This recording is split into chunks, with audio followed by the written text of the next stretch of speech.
Дональд Трамп призвал радикально изменить избирательную систему, включая обязательный ID, подтверждение гражданства и отказ от голосования по почте. Владимир Зеленский объявил о начале экспорта украинских дронов и военных технологий в Европу, включая запуск производственных линий в Германии и Великобритании. Иран заявил США, что не допустит присутствия американских военных на переговорах. Россия предлагает украинцам деньги за оформление терминалов Starlink на свое имя. В Берлине прошла масштабная демонстрация против иранского режима, в которой приняли участие около 10 тысяч человек. Венгерский премьер Орбан назвал Украину врагом Венгрии из-за энергетических конфликтов с Россией. Белый дом готовит первую встречу Совета мира Дональда Трампа в Вашингтоне для обсуждения ситуации в Газе и глобальных конфликтов. Это канал «Новости нормальным языком». Подписывайтесь, чтобы всегда быть в курсе главных событий в мире. Президент США Дональд Трамп заявил, что выборы в Соединенных Штатах фальсифицируются и их крадутся, назвав американскую избирательную систему посмешищем для всего мира. Соответствующее заявление он опубликовал на своей странице в социальной сети. Выборы в Америке фальсифицируются, крадутся и стали посмешищем для всего мира. Либо мы их исправим, либо у нас больше не будет страны, написал Трамп. Глава Белого дома призвал республиканскую партию добиваться принятия закона под названием «Спасем Америку», который, по его словам, должен коренным образом изменить правила проведения выборов в США. В числе ключевых требований Трамп назвал обязательное предъявление удостоверения личности всеми избирателями. Все избиратели должны предъявлять ID, подчеркнул он. Кроме того, президент США настаивает на необходимости подтверждения гражданства при регистрации для голосования. Все избиратели должны предъявлять доказательства гражданства США при регистрации, отметил Трамп.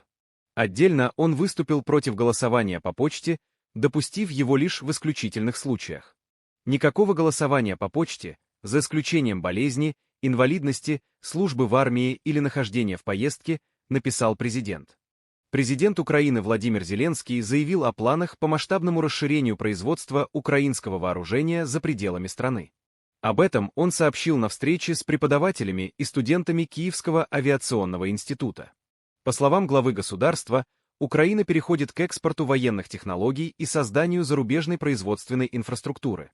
Сегодня мы открываем экспорт. В Европе в 2026 году будет уже 10 экспортных центров. Это и страны Балтии, и страны Северной Европы, заявил Зеленский. Он уточнил, что в 2026 году планируется работа 10 официальных представительств. Президент также сообщил о запуске конкретных проектов в ведущих европейских странах. В середине февраля мы увидим производство наших дронов в Германии. Я приму первый дрон. Это линия, которая работает, отметил он. По его словам, производственные линии украинских вооружений уже действуют и в Великобритании. Это все наши украинские технологии, подчеркнул Зеленский. Глава государства заявил, что безопасность Европы сегодня во многом опирается на развитие технологий, прежде всего беспилотных систем. По его словам, ряд новых проектов в сфере обороны будет строиться преимущественно на украинских разработках и с участием украинских специалистов. При этом Зеленский отметил, что из-за продолжающегося военного конфликта не все украинские компании пока готовы активно выходить на внешние рынки. Мы просто в войне, и еще не все компании ощущают такое пространство свободы, что могут выходить на другие рынки, добавил президент Украины. Глава МИД Ирана Аббас Арахчи заявил, что Тегеран категорически не приемлет присутствие американских военных в процессе переговоров с США, подчеркнув, что это является принципиальной позицией иранской стороны. Комментируя сообщение о пребывании в регионе главы Центрального командования ВС США Купера, Арахчи отметил, что данный факт не меняет сути переговорного процесса, однако сам подход Вашингтона вызывает вопросы. Нам сообщили, что он прибыл в регион для осмотра своего корабля. Этот запрос поступил от американской стороны, и я сразу подчеркнул, что согласно обычным дипломатическим практикам такое присутствие неприемлемо. Мы категорически заявили, что не приемлем присутствие военного в процессе переговоров, какую бы цель он ни преследовал, подчеркнул министр.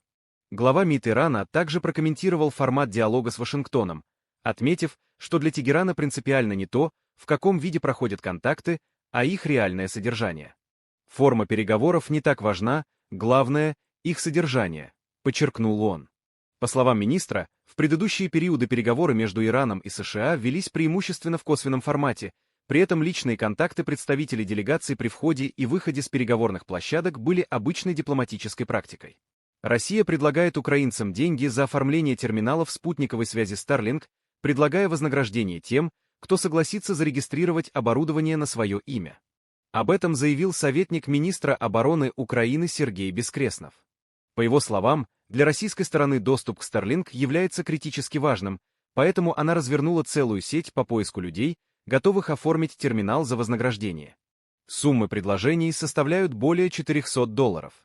Предатели правильно не спешат, потому что мы сверим номера Starlink у врага с нашими данными, и любители легких денег получат 15 лет или пожизненное заключение, если этот Starlink станет причиной гибели людей, подчеркнул Бескреснов. Ранее Илон Маск заявил, что меры SpaceX по предотвращению несанкционированного использования России спутникового интернета Starlink, похоже, сработали. По его словам, компания готова принять дополнительные меры при необходимости. Около 10 тысяч человек 7 февраля собрались у Бранденбургских ворот в Берлине на демонстрацию, требуя свободы и выступая против режима Айтол.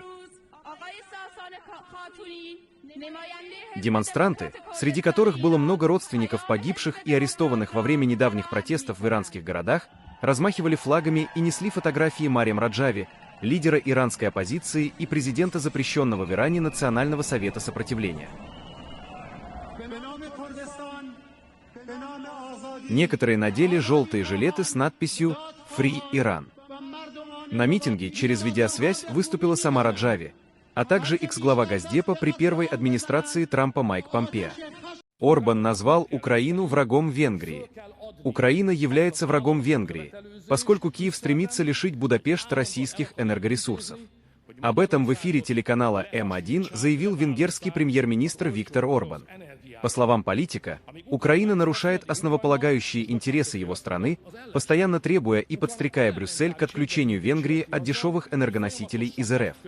«Кто так поступает, не противник, а враг Венгрии», сказал он в ходе предвыборного мероприятия в городе Сомбатхей.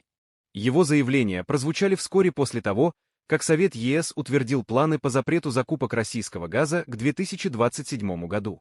Венгрия и Словакия, обе страны, дружественные к Москве и по-прежнему сильно зависящие от российского газа, оспорили это решение в Европейском суде. Орбан также резко критиковал стремление Украины к членству в ЕС, вновь подчеркнув, что Венгрия должна сотрудничать с Украиной как соседней страной, но никогда не должна поддерживать вступление Киева в Евросоюз. Венгры не должны хотеть военного или экономического сотрудничества с украинцами, потому что они тянут нас в войну, заявил он. Белый дом планирует провести первую встречу Совета мира Дональда Трампа 19 февраля, сообщает Axios со ссылкой на источники среди дипломатов и американских чиновников. Как отмечает издание, подготовка к мероприятию находится на ранней стадии и детали могут измениться. Предполагается, что заседание пройдет в Вашингтоне в Институте мира США, который в декабре официально был переименован в Институт мира имени Дональда Трампа. Администрация Трампа планирует использовать встречу для продвижения второго этапа соглашения о прекращении огня в секторе Газа, а также для привлечения финансирования на восстановление региона. Совет мира изначально создавался для принятия решений о будущем газе в рамках мирного плана Трампа. Однако президент США заявил о намерении применять новый орган для урегулирования конфликтов и в других регионах мира. В соответствии с уставом Совета мира, Дональд Трамп является несменяемым председателем организации и может покинуть пост только по собственной инициативе. Лидеры других стран могут стать членами Совета исключительно по приглашению президента США.